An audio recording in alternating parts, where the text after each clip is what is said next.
Mark, जो कि अपने बेटे ट्रेंट के साथ मेट्रो में घर लौट रहा होता है, उसे अचानक से भूकंप का एक बड़ा झटका महसूस होता है, जिसके वजह से वो मेट्रो सबवे के बीच में ही रुक जाता है जिसमें वो बैठा होता है। इसलिए वो वहां से निकलने के लिए बाकियों के साथ सबवे के रास्ते स्टेशन की तरफ बढ़ता है, लेकिन उसे वहां जाकर ये पता चलता है कि वहां कोई भूकंप नहीं बल्कि उन पर एलियंस ने हमला किया है, जिसमें जो भी उस एलियन स्पेसशिप के नीले लाइट को देखता है वो अपना होश खोकर उसके तरफ बढ़ने लगता है,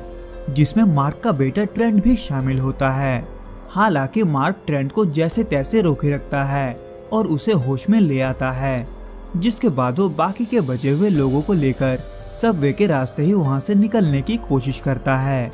पर जैसे ही सुबह होता है वो ये देखता है कि एयरफोर्स वालों ने उस स्पेसशिप पर न्यूक्लियर मिसाइल से हमला कर दिया है, जिसके वजह से एक बहुत बड़ा धमाका होता है, जिसमें उस स्पेसशिप के साथ साथ लॉस एंजलिस भी तबाह हो जाता है। पर इस कहानी में ट्विस्ट तब आता है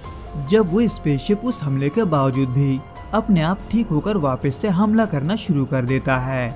जिसमें इस दौरान वो एलियंस ट्रेंट को भी ले जाते हैं। इसलिए अपने बेटे को बचाने के लिए मार्क जानबूझकर खुद को उनके हवाले कर देता है, जो कि उस स्पेसशिप में पहुंचते ही ये देखता है कि वो एलियंस इंसानों के ब्रेन को निकाल रहे हैं।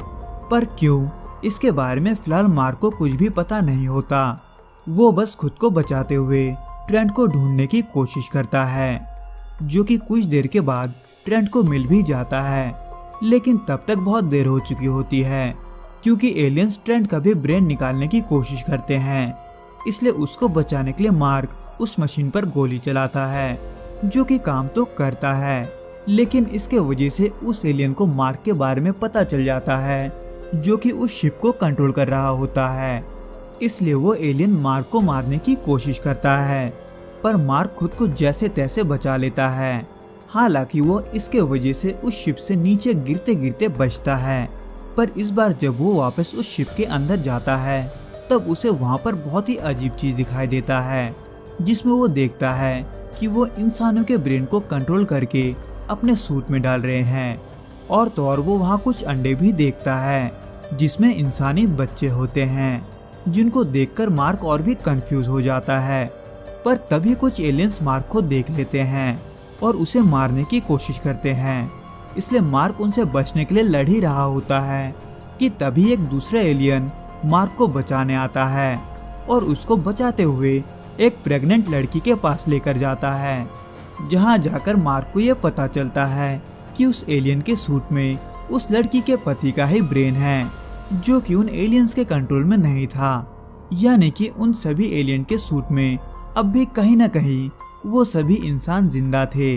जिनको फिलहाल वो एलियन कंट्रोल कर रहा था, जो कि उस शिप को चला रहा था। खैर वही मार्क, जो कि अपने बेटे को ढूंढने में लगा होता है, उससे फिलहाल जैरेड मदद मांगता है, यानी कि वो एलियन जिसने मार्क को बचाया था, जिसके वजह से मार्क भी उसके बदले में उसके बेटे ट्रेंट को ढूंढने के लिए बोलता है। पर इन सब के अलावा फिलहाल मार्क के सामने एक बहुत बड़ा प्रॉब्लम होता है, क्योंकि जो लड़की उसके सामने प्रेग्नेंट होती है उसे प्रेग्नेंट हुए सिर्फ 3 ही महीने हुए होते हैं। पर एलियंस के किए गए एक्सपेरिमेंट के वजह से उसका बच्चा बहुत तेजी से बड़ा होता जाता है,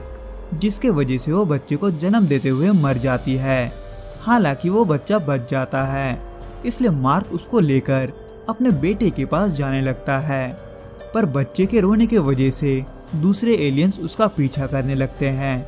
जिनसे बच्चे को बचाने के लिए जैरेड मार्क को आगे भेजकर खुद उनको रोकने के लिए पीछे रुकता है, जहां उसका सामना उसी मेन एलियन से होता है, जो कि उस शिप को कंट्रोल कर रहा था। लेकिन जैरेड उसको नहीं रोक पाता और ना ही मार्क अपने बेटे को बचा पाता है। इसलिए कोई और चारा ना पाकर जैरेड उस शिप को अंदर से ही ब्लास्ट कर देता है, जिसके वजह से वो शिप एक जंगल में जाकर गिरता है, जहां मार्क उस बच्ची को लेकर ऑड्री के साथ आगे बढ़ता है, जहां पर उनकी मुलाकात साव और उसकी बहन से होती है, जो कि पहले तो एक दूसरे को मारने की कोशिश करते हैं, लेकिन वहां के टेररिस्ट ग्रुप से बचने के लिए बाद में सभी एक दूसरे की मदद करते हैं, जिसके वजह से साव मार्क को उसके सीक्रेट बंकर में लेकर जाता है, जहां मार्क हार्पर नाम के एक डॉक्टर से मिलता है, जो कि असल में एक साइंटिस्ट भी होता है। इसलिए मार्क उस बच्ची को हार्पर को दिखाता है, क्योंकि वो बहुत तेजी से बड़ी हो रही थी, जिसके वजह से हार्पर उसे देखकर 3 महीने का समझता है, जबकि वो सिर्फ 2 दिन की ही होती है, जिसको सुनकर हार्पर का होश उड़ जाता है। इसलिए वो उस बच्ची के खून का कुछ सैंपल लेकर उसे चेक करता है, जिसमें उसे ये पता चलता है कि उसके बॉडी के जल्दी से बड़ा होने के वजह से उसके बॉडी में खून का कमी हो रहा है, जो कि अगर ऐसा ही चलता रहा तो वो ज्यादा देर तक जिंदा नहीं बच पाएगी। यानी कि उस बच्ची को फिलहाल खून की जरूरत होती है, और वो भी ऐसा खून जो कि उसके डीएनए से मैच करता हो, क्योंकि अब जब एलियन ने उस पर एक्सपेरिमेंट करके उसके डीएनए से छेड़छाड़ किया होता है, तो ऐसे में वैसे डीएनए का खून मिलना मुश्किल होता है। हालांकि ठीक वैसा ही खून मार्क का भी होता है, क्योंकि जेरेड ने मरने से पहले शिप में ही उसके बॉडी में थोड़ा बदलाव किया था, ताकि वो एलियन के हथियारों को इस्तेमाल कर सके। इसलिए ऐसे में उस बच्ची को बचाने के लिए मार्क अपना खून देता है। लेकिन हार्पर यही नहीं रुकता, बल्कि वो उस एलियन के अंडे पर भी एक्सपेरिमेंट करता है, जो कि साव की बहन लाई थी,